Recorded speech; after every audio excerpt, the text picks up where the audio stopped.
네, 오늘 민주당 TF에서는 통일부를 방문해서 통일부 장관 개별 면담과 차관 이하 실무자들의 면담을 통해서 흉악범의 북송 문제에 대해서 따져봤습니다. 관련 내용 백브리핑을 하겠습니다. 통일부가 3년 전 사항을 뒤집고 기자회견을 했었습니다. 그 시작은 통일부 장관 청문회부터 시작이 된 걸로 보입니다.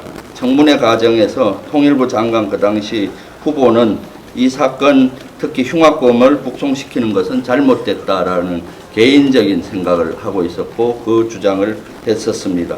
그때부터 관련자들은 권영세 통일부 장관의 의도를 인식했고, 차관 또한 통일부 차관을 5월 10일 날 취임했는데 본인도 여기에 대해서는 흉악범이 북송한 것은 잘못됐다라고 얘기를 했고, 그것을 실무자들에게 얘기했습니다. 그것은 실무자들은 지시한 형태로 보여집니다. 그러니까 이 사건을 통일부가 뒤집은 것은 장관과 차관의 개인적인 생각으로 시작이 됐고 개인적인 생각이 반영된 결과입니다.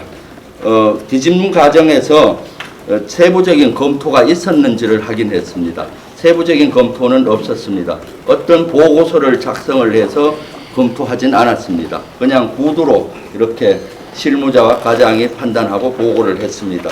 그 과정에서도 국정원이라든가 이런 기관에 보유하고 있는 합동신문 결과, 조사서라든가 보고서라든가 이런 외부 자료를 일체 보지 않았습니다.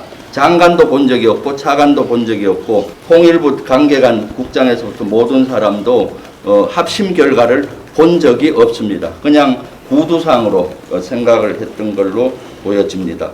그러니까 그야말로 이것은 면밀한 검토를 통한 판단이 아니라 주먹구구식 판단이고 장관과 차관의 생각이 그대로 반영되었습니다. 대변인도 발표 과정에서 문구는 통일부 장관이 얘기한 문구를 그대로 얘기했다고 얘기를 했습니다. 사진과 동영상을 공개했습니다.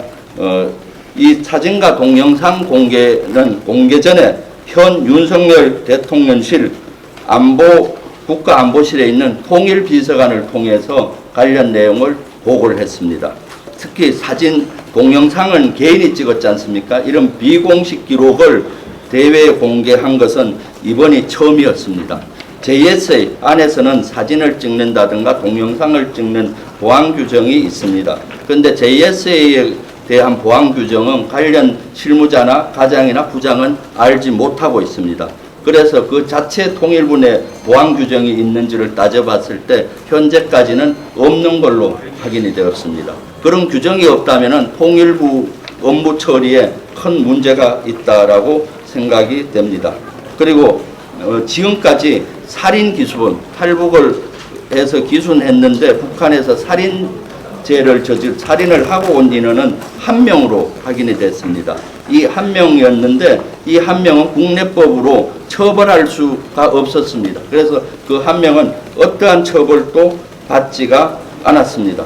그리고 장관은 16명 엽기적인 살인범이라고 인정을 했습니다. 16명 살인범이 맞다라고 얘기했고, 맞는 근거는 그 사람이 그 2명이 진술한 근거가 있기 때문에 그걸로 봤을 때 살인범이 맞다라고 얘기를 했습니다.